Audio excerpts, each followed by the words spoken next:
Live mula sa GMA Network Center, 20 taon nang nakatutok. 24 oras. Magandang gabi po, Luzon, Visayas at Mindanao. Isinailalim na sa state of calamity ang 7 bayan at 1 lungsod sa Cavite dahil sa langis na pinangangambahang galing sa lumubog na motor tanker sa Limay sa Bataan. Umiiral na rin ang fishing ban sa Siyam na coastal area sa Lalawigan kung saan may mga namataan ng patay na isda. Habang ang ilang residente may nalalasahan na umanong langis sa nakaing lamang dagat. Mula sa Tanza, Cavite, nakatutok live si Oscar Oida. Oscar. Yes, Mel, Connie, Emil, nangyari na nga ang pinangangambahan dito sa may Cavite. Umabot na sa kanilang mga dalampasigan ang langis na pinaniniwalaang nanggaling sa tumagas na tanker sa may Bataan. Nanuot na langis sa mga buhangin at mga basura ang inabutan sa dalampasigan ng Hulugan 3 sa may Tanza, Cavite ng kanilang Provincial Environment and Natural Resources. Una na itong napansin sa baybayin ng Ternate nitong linggo at lumala pa nitong Lunes. 300 sako ng basurang may langis ang nakolekta nila. As observed po namin, may mga langis na inabsorb ng sand. Kaya kanina makikita nyo, pag inapakan nyo, lumalabas yung langis. So definitely hindi siya possible po talaga na mangolekta ng mga halaan at saka risky talaga siya sa health and safety ng mga tao nakakain. May mga namataan na rin kaming patay na isda sa may dalampasigan. May connection ba ito sa oil spill? Hindi pa po namin masabi kasi kailangan po kasi may scientificong basihan para makita kung ito ba ay dahil sa nangyaring oil spill. Sabi pa ng isang residente, tila kontaminado rin ang nakain niyang isda kagabi. Ba't yung po nasabing may langis? Nalasa ho talaga, nalasa talaga namin. Wala naman ho kayo nararamdaman ngayon? Wala naman ho. Marami ba kayo nakain? Pagkakaway, tinigil ko na ho rin pagkain ko kasi nakalasa nga ho eh. Kaugnay nito, nagdeklara na ng state of calamity ang probinsya ng Cavite sa 7 nitong bayan at 1 lungsod. Ipinapatupad na rin ang fishing ban sa Siyam na coastal towns mula Bacoor hanggang Ternate. Nakarating na po yung mga report sa amin, mga validated report sa ating mga probinsya, sa ating mga agriculturist worker ng kanya-kanyang bayan na yung mga isda ay may mga amoy at may mga nakita na rin ho tayo na mga alimasag na kung saan punong-puno po ng langis. Yung mga isda po na nahuhuli ng ating mga mangingisda ay hindi rin po halos nabibili sa mga palengke. Dito sa Bacoor, kapansin-pansin namang marami pang naglalako ng tahong at talaba sa tabing kalsada. Hanggang kanina nga, may mga naghahango pa rin ng tahong. Narito tayo ngayon sa may bagsakan ng mga tahong dito sa may Bacoor, Cavite at ayon sa kanila ay hindi pa naman daw apektado ng oil spill ang kanilang mga produkto. Yun nga lang, kahapon pa lang naramdaman na raw nila yung epekto nito sa kanilang negosyo dahil mahina na raw ang bentahan. Pag yung may langis na yan, hindi na sila hango, ititigil nila hango. Kasi sayang din, masisira din kung hindi na mabibili sa amin. So kanina hanggang kayo naghango pa kayo? Opo. Ayan po, ito po ang laman. Oh. Ayan po ang laman, napakaganda pa ng laman. Ganun pa man, handa silang tumalima sa fish ban. Kung yun ang, wala kami magagawa, yun ang nilang Ay di mawawala po kami ng kabuhayan po, hanap buhay namin, diyan po kami umaasa ng pang-araw-araw po namin, lalo po ngayon pasukan na po.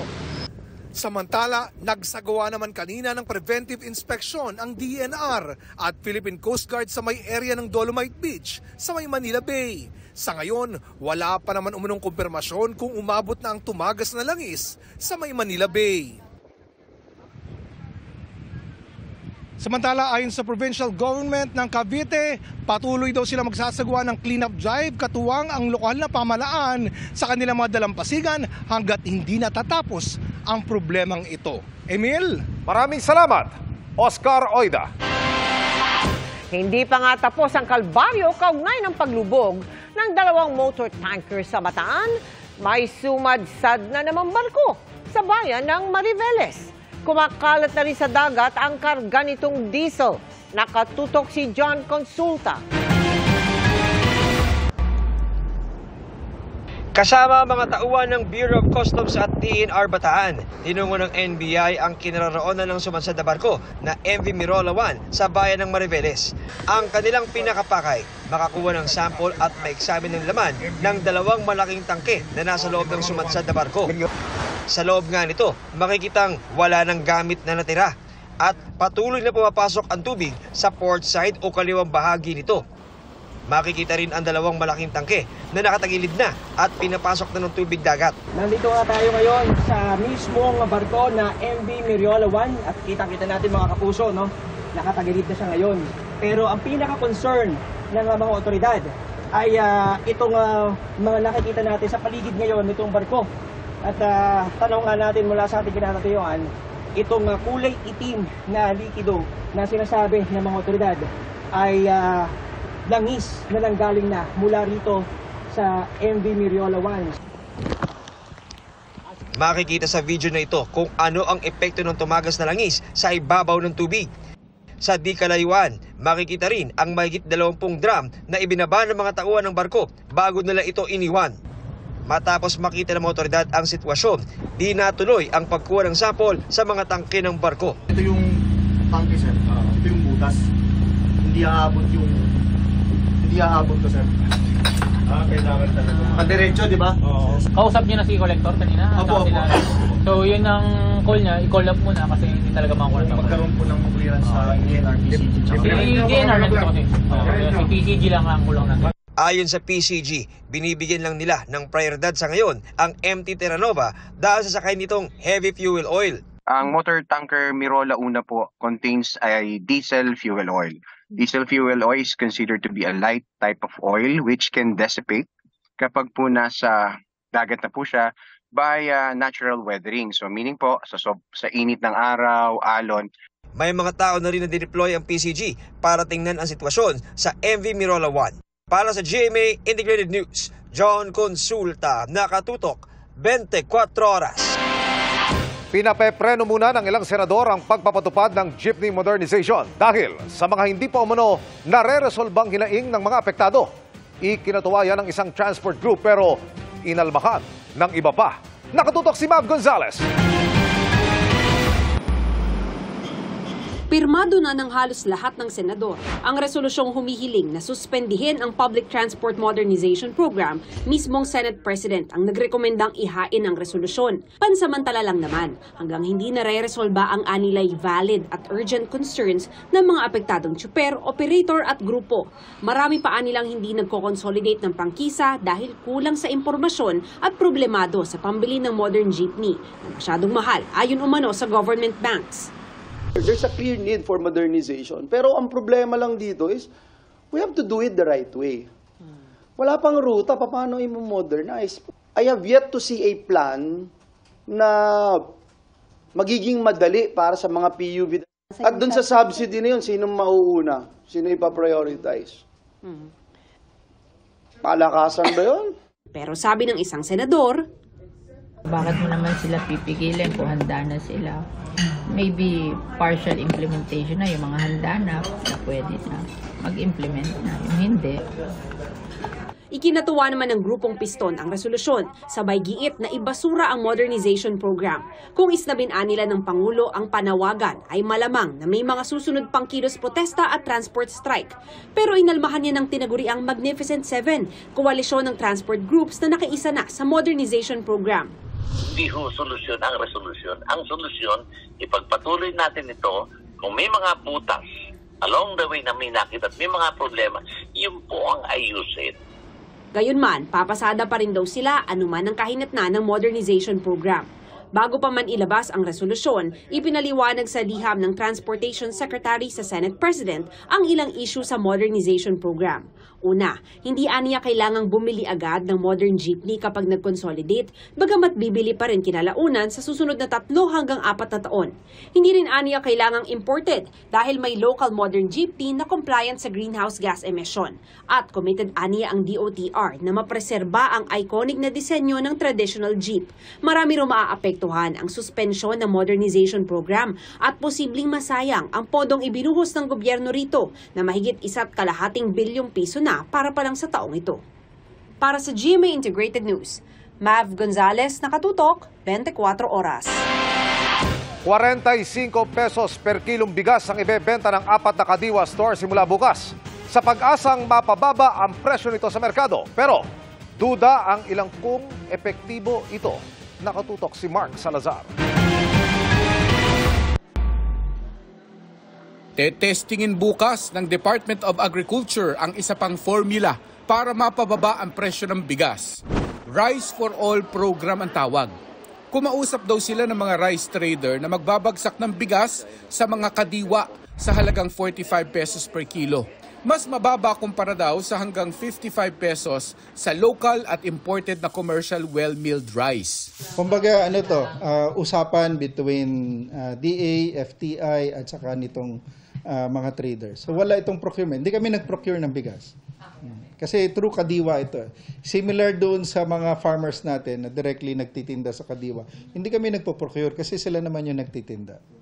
Pero duda ang Samahang Industriya ng Agrikultura o SINAG sa formulang ito ng DA. Bakit magbebenta ang traders and even mga ibang importers or traders sa 45-46 kung may bebenta na niya sa mas mataas sa regular market? So, sa ngayon, wait and see tayo.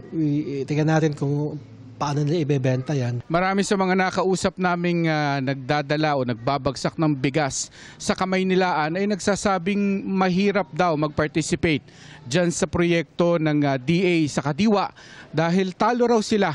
Talo doon sa mga ginastos sila sa pagpapakiskis ng palay at pagbabiyahe ng mga bigas mula sa probinsya hanggang dito sa mga pamilihan. Siyempre, sa presyo po ng palay ngayon medyo mataas. Tapos i-transport pa po namin dito sa Manila. Lugi na po kami sir kapag binabaan po namin ng ganong presyo. Hindi na po kami kikita. Hindi pa masabi ng DA kung gaano karaming trader ang magpa-participate. Kaya ang Rice for All na 45 pesos per kilo ay mabibili bukas sa 4 na Kadiwa centers pa lamang. We're making these trials na dahan-dahan and eventually, hopefully within the year, mas malaking area na yung paglalagyan natin itong both P29 and Rice for All. Pero giit ng SINAG, hindi mapapababa ang presyo ng bigas sa pamamagitan ng bawas taripa o anumang subsidiya sa pagbili ng bigas na ipapasa sa consumer, kundi suporta pa rin sa magsasaka. Mapapababa mo lang talaga siya ultimately pag napababa mo yung gastos ng farmer in producing palay para maibenta niya yung palay na mas mura. At itong P29, nagsasubsidize ka rin naman lang. Bakit hindi lang farmers ang directly may subsidize? Para mapababa mo yung cost to produce ng bigas. Para sa GMA Integrated News, Mark Salazar, Nakatutok, 24 Oras. Libo-libong mangingisda at mga nagtitinda ng isda sa Bataan ang apektado ng oil spill mula po sa MT Terra Nova. Tutulong na ang US Coast Guard sa pagsalba sa motor tanker. Tinutukan yan live ni June Veneracion. June? Connie, inirekomenda na ang pagdedeklara ng state of calamity sa Bataan dahil sa epekto ng oil spill na dala ng lumubog na MTKR Terra Nova. Dahil na rin ito sa libu-libong apektadong residente na umaasa sa huli mula sa dagat. Bagamat may konting oil sheen sa ground zero nakita mula sa ere, walang bababakas na langis sa panibagong sea surface survey ng Coast Guard sa lugar na nilubugan ng motor tanker Terra Nova. Wala ring masakit sa ilong na amoy ng langis sa paligid. Pero hindi pa rin daw maumpisahan ang paghigop sa 1.4 billion liters ng industrial fuel dahil pahirapan ng resealing and recapping o pagselyo sa mga valve ng barko. Tutulong naman ang United States Coast Guard at ang National Oceanic and Atmospheric Administration ng Amerika sa pagsalba sa MTKR Terra Nova ayon sa Philippine Coast Guard. Ito na yung tinatawag na Ground Zero, yung pinaglubugan ng MT Terra Nova. Hindi talaga pwedeng dumikit ng malapit na malapit dahil ongoing yung diving operations doon. Kakausapin natin yung salver para i-check po yung kanilang mga personnel, baka po pwede silang magdagdag ng mga diver. Hindi man direktang tinamaan ng oil spill ang baybayin ng Bataan. Apektado pa rin ang kabuhayan ng 17,000 mangingisda. Bagsak din ang benta ng isda sa palengke, kahit hindi doon hinuli kundi sa malayong parte ng Manila Bay. Nauna po, mga suki po. Sila pa po yung una-una talaga natatakot. Itong ganito, 340 po. Nung walang oil spill? Oo, ngayon may oil spill, 240 na lang. Gusto po namin magkaroon kami ng ayuda. Lahat po ng nagtitinda po ng palengke rito sa amin, isa-isa po kami bigyan ng ayuda. Inaayos na ang ayuda at food packs para sa kanila, ayon sa Kapitolyo. There is a recommendation to declare another state of calamity based on the effects of oil spill. Ang mga isda naman sa palengke ng Bataan, lumabas na ligtas kainin batay sa sensory analysis ng Bureau of Fisheries and Aquatic Resources. Sa pagmamanman ng ating mga ground personnel, wala naman tayong nakita na mga isda na may traces ng oil spill. Kahit mga mamimili, pwedeng magkasa ng sariling sensory analysis. Unang-una, titignan nyo. Kung walang marka ng langis, okay yan. Aamuyin, lalo na yung hasang. Kung wala kayo naamoy na ganun, okay din yan. Inaalam din ng Department of Health ang lagay ng kalusugan sa lugar. Mukhang nag-i-improve ang sitwasyon tapos wala tayong nakukuha mga reports na mga illnesses related to this incident.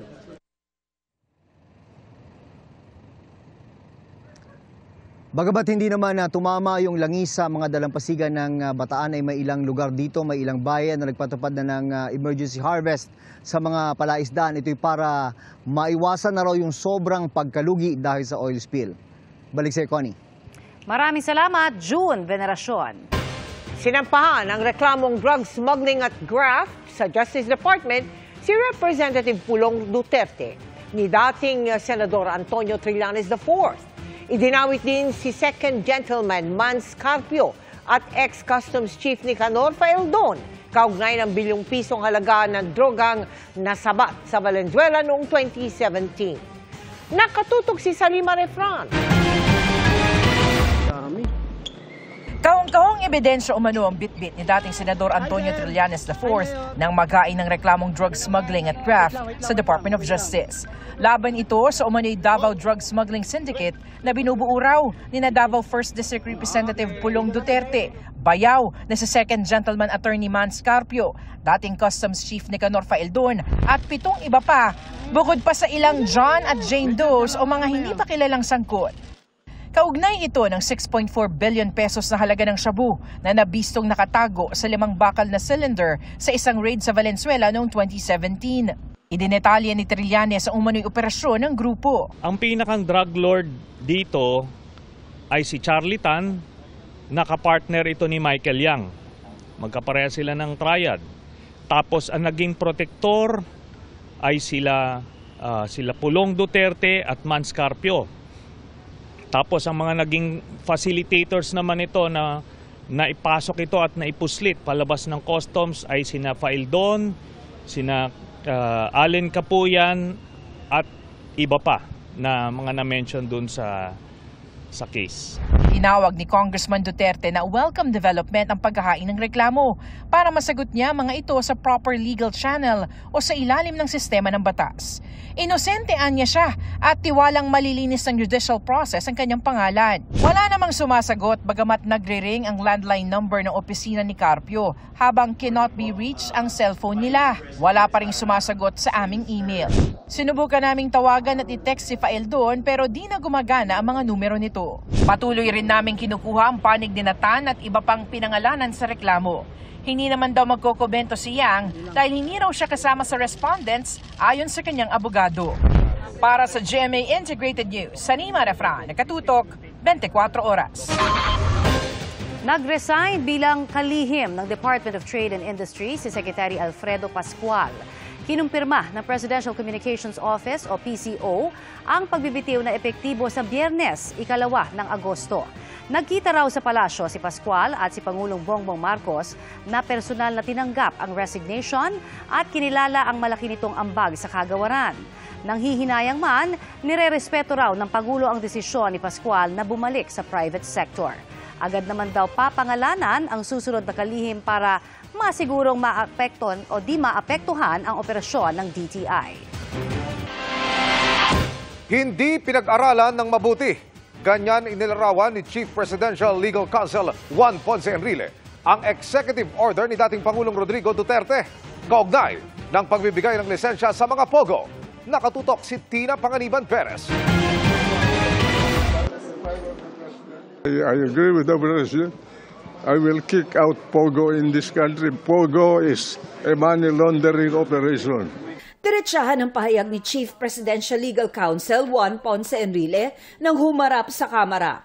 Kasama niya ang anak na Administrator and Chief Executive Officer ng Cagayan Economic Zone Authority o CEZA na itinanggi namang may Pogo roon. I want to categorically state that there are no Pogos in the Cagayan Special Economic Zone and Freeport. May komento rin ng mag-ama kaugnay sa Executive Order No. 13 ni dating Pangulong Rodrigo Duterte para sa pag-regulate at pagbibigay ng lisensya sa gambling at online gaming facilities. It was ill-advised. They did not study it well. My God, Pogo was banned by Cambodia, banned by many countries in Central Asia, and we adopted it here. And why is it that until now, you have Pogos in Banban and Porac, and without PAGCOR being able to control them? Is that a wise decision, wise activity? Do you believe that Executive Order number 13 that was issued by the former President Rodrigo Roa Duterte was a mistake? Yes po. Okay.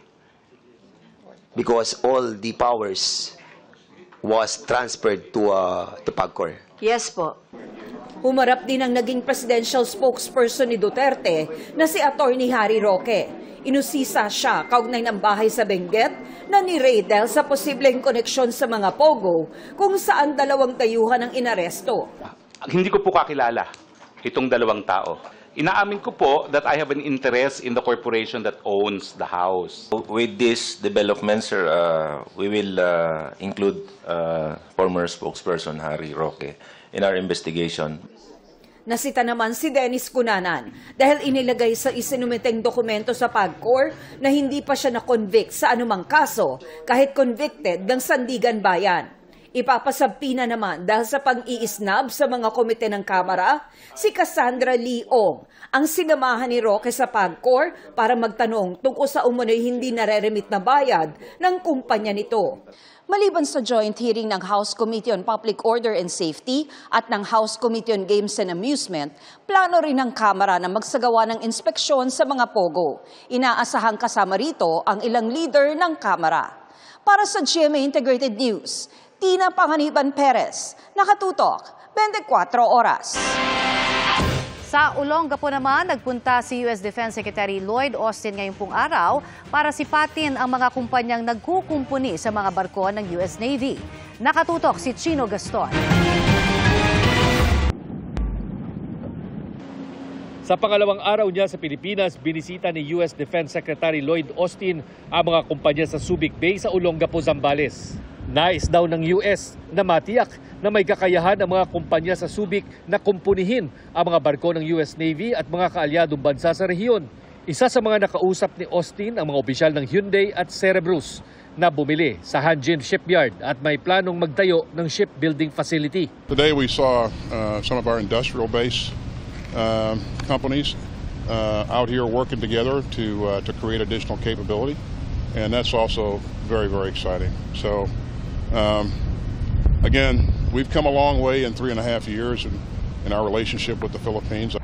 Sa ngayon, regular na sumasailalim sa maintenance sa mga barko ng US sa Subic, gaya ng USN Millinocket na mga opisyal ay kinausap kanina ni Secretary Austin at inaasang darami pa ang mga US warships sa West Philippine Sea. Isa kasi sa mga kondisyon sa ibibigay na $500 million na foreign military funding para sa AFP Modernization Program ay ang pagbili ng mga military equipment na interoperable o akma sa US military operations. Interoperability ngayon ang importante sa lahat. Kaya yung lahat ng equipment na ibibigay sa atin or that we're going to be getting from this MFF fund, it will be interoperable sa kanilang armed forces rin, especially yung kanilang Navy, which is going to be very prevalent and present here in the West Philippine Sea.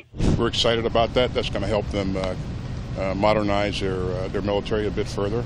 Ang pagbisita ni Secretary Austin dito sa Subic ay bahagi lamang ng mas malawak at mas mahabang planong palakasin at palawakin ang mga kakayahan ng mga lokal na kumpanya dito para maserbisyuhan at kumpunihin ang mga US Navy warships pati na mga kaalyadong bansa na nakadestino sa rehiyon. Para sa GMA Integrated News, Chino Gaston nakatutok, 24 oras. Pasukan na pero sa Caloocan, literal pong hindi pinapapasok ang mga guro sa isang paaralan maliban kung may sundo na mga taga-barangay. Pati mga estudyante ng 2 paaralan sa lugar pinangangambahang maapektuhan kung hindi taga roon. Nakatutok si Mariz Umali. Mahigit 1 oras daw natigil sa labas ng Pangarap Village kahapon ang mga gurong ito ng Pangarap High School. Hindi raw sila pinapasok sa lugar dahil hindi sila residente ng village kahit pa nasa loob ang kanilang pinagtatrabahuhang eskwelahan. Bahagi ito ng bagong patakaran ng village na ang mga mag-aaral na nakatira sa labas ng compound ay pinapayuhang lumipat na sa ibang eskwelahan. Pag hindi residente ng compound ang guro, papapasukin lamang sila kapag sinundo ng isang barangay official. Dito po sa loob ng Pangarap Village, matatagpuan ang Pangarap High School at Pangarap Elementary School na may aabot sa 3,000 estudyante. Pero sa pinakabagong polisiyang ipinalabas ng Pangarap Village, aabot sa humigit kumulang 100 mag-aaral daw ang mawawalan ngayon na mapapasukan. Yun nga, yung mga bata, nag-i-stop din yung education nila. Yun lang ba talaga yung inaan namin. Pero ayon sa pamunuan ng Pangarap Elementary School, meron po silang mapapasukan. Yung iba po sa Bulacan po napunta, yung mga nasa Caloocan area po, dito po sa mga kapalapit na eskwelahan po sila mapupunta. Besides po, talagang hindi po ganun kalaki ang paaralan para mag-accommodate ng malaking enrollment. Kawawa din po kasi ang mga bata. Kapag in-accommodate namin, wala po kaming Meralco at may nilad sa loob. Umaasa lang po kami sa solar. matagal nang may land dispute sa lugar sa pagitan ng mga residente at isang land developer na nagsabi noong meron na silang nakuhang ruling ng Supreme Court. Sinubukan naming hinga ng pahayagang pamunuan ng Pangarap Village pero hindi kami pinapasok. Sa social media post ng DepEd Caloocan, sinabi nitong patuloy na maglilingkod at magbibigay ng kalidad na edukasyon ng Pangarap Elementary School at Pangarap High School para sa mga estudyante nilang nakatira sa loob ng compound. Tanging mensaheng ipinarating nito ay naisumiti na raw ang lahat ng kinakailangang dokumento at reports sa dalawang eskwelahan. Inaalam na rin daw ni Education Secretary Sonny Angara ang buong sitwasyon para matulungan ang mga estudyanteng mawawalan ng paaralan. Para sa GMA Integrated News, Mariz Umali, nakatutok, 24 oras. Sa mga kapuso nating may pasok sa eskwelahan o trabaho bukas, huwag pa rin kalimutang magdala ng payong dahil kahit wala ng low pressure area, may tsansa pa rin ng ulan. Kahit kasi lalong humina ang ihip ng habagat kumpara nitong mga nakalipas na araw, posible pa rin ang mga pag-ulan dahil sa localized thunderstorms. Base sa datos ng Metro Weather, may tsansa na ng ulan sa umaga sa Ilocos Norte, Ilocos Sur, ilang bahagi ng Visayas, Zamboanga Peninsula at Northern Mindanao. Mas marami ng uulanin sa hapon kasama na ang halos buong Northern at Central Luzon, Calabarzon, Mimaropa at Bicol Region. Malawakan at matitinding ulan din ang dapat paghandaan sa malaking bahagi ng Visayas at Mindanao. Posibleng magpabaha ang malalakas na buhos ng ulan, kaya doble ingat po sa mga residente. May chance rin ng ulan sa Metro Manila bukas, lalo na bandang hapon at gabi. Samantala, sa inilabas na datos ng Pag-asa, malaking bahagi ng bansa ang nakaranas ng above normal o mas mahigit pa sa karaniwang pag-ulan mula July 1 hanggang kahapon July 30. Gaya sa Ilocos Provinces, Cordillera Administrative Region, Cagayan Valley, Aurora, Quezon, Calabarzon, malaking bahagi ng Mindoro Provinces, Northern Palawan, Masbate, ilang bahagi ng Visayas at Mindanao, kasama ang northern portions at Davao Region. Yan ay dahil na rin sa mga pag-ulang ibinugos ng habagat na pinalakas ng nagdaang Bagyong Karina. Turning 40 na in a few days, si primetime queen Marian Rivera na beyond grateful sa lahat ng blessings mula sa kanyang personal life hanggang sa career. Ano kaya ang kanyang birthday plans? Makichika kay Lars Santiago. Hindi pa rin ako mawawala ng pag-asa. Kaya nga ako teacher. Goosebumps ang hatid ng bagong pasilip sa Cinemalaya entry ng GMA Pictures at GMA Entertainment Group na Balota na pinagbibidahan ni Marian Rivera. May sneak peek din ang kapuso primetime queen sa walang kaarte-arte niyang pag-upo sa talahiban. Hanggang sa pagsampa sa truck. Kabilang ang mga ito sa mga dahilan kung bakit siya nagkagalos o sugat. Ay, grabe. Ay, oo. Di bali gagaling din. Kahit nasabihin nating i-ocular nila, linisin nila, ayusin nila, pero pag nag-eksena ka na, yung adrenaline mo sa pag-arte mo, parang di mo naiisipin kung, ay, masusugatan ako. Pag ganun yung inisip mo, parang di maganda yung kalalabasan. Siya pangaraw mismo ang tumatanggi na magpadobol. Sabi ko, Direk, ayoko.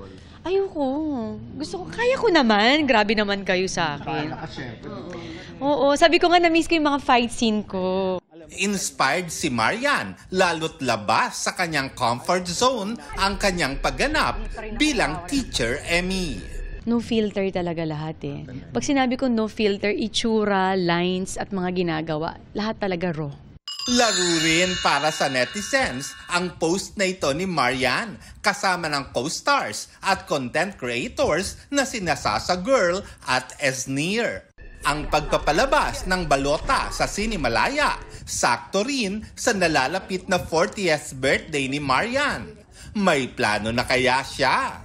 Thanksgiving, everything sabay-sabay na total. August 11 yung birthday ko, 12. So isahan na lang sigurong pasasalamat. Thank you Lord sa lahat ng blessings talaga. Sobrang grateful talaga ako sa kung ano man nangyayari sa buhay ko at 40 ha. Wala namang masama sa pagiging 40. Tapos may 2 anak pa ako. Oh.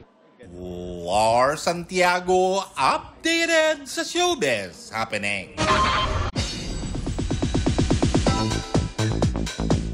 Grateful for many things si Barbie Forteza na nagse-celebrate ng kanyang 27th birthday. At may pa-birthday photoshoot pa siya na inspired ng kanyang character sa Pulang Araw. Makichika kay Aubrey Carampel. Nagpapiging si birthday girl kapuso primetime princess Barbie Forteza sa set ng biggest family drama of 2024 na Pulang Araw. Bukod sa kanyang birthday celebration, Thanksgiving treat na rin daw ito ni Barbie para sa kanyang co-stars, staff at production team ng pinakabagong GMA Prime series. Talagang nakakawala po ng pagod at hirap at talagang buong team po talaga ng Pulang Araw. Lahat po ito ay talagang team effort at paghihirap po talaga ng bawat isa sa amin. Kaya maraming salamat po. Bukod sa world-class na produksyon, umani rin ng mga papuri ang pagganap ng young versions ng mga bidang karakter. Maging si Barbie, very proud sa gumanap na young Adelina na si Cassie Lavarias. Sabi ko, babalik ka. Sobrang bilib na bilib ako sa ating mga bata, lalong-lalo na sa batang Adelina, si Cassie. Bilib na bilib ako dyan sa batang yan. Nakikita ko sa kanya na gustong-gusto niya talaga yung ginagawa niya. Kaya talagang pinaghuhusayan niya ng mabuti. At napakabait na bata. Sila ng mga magulang niya. Napakabait at nakikita ko na malayong-malayo pa ang mararating ng batang iyon. I-release rin ni Barbie today ang kanyang 27th birthday photoshoot na inspired ng kanyang karakter sa Pulang Araw na si Adelina, na isang vaudeville performer. Stunning ang sparkle star in a gold bejeweled sexy top and jeans with matching crown. Ang litrato namang ito inspired naman ni cabaret star Liza Minnelli, na ideya naman daw ng kanyang mommy Ami. Kasi nga 27 na, di ba? We're not getting any younger. Gusto lang namin ipakita yung sophistication ng vaudeville. Gusto namin ipakita ang parang ang womanhood. We want to highlight that in the presence of vaudeville. Wala naman kaming intensyon na talagang papunta na tayo ng sexy. Pero may wish pa ba si Barbie?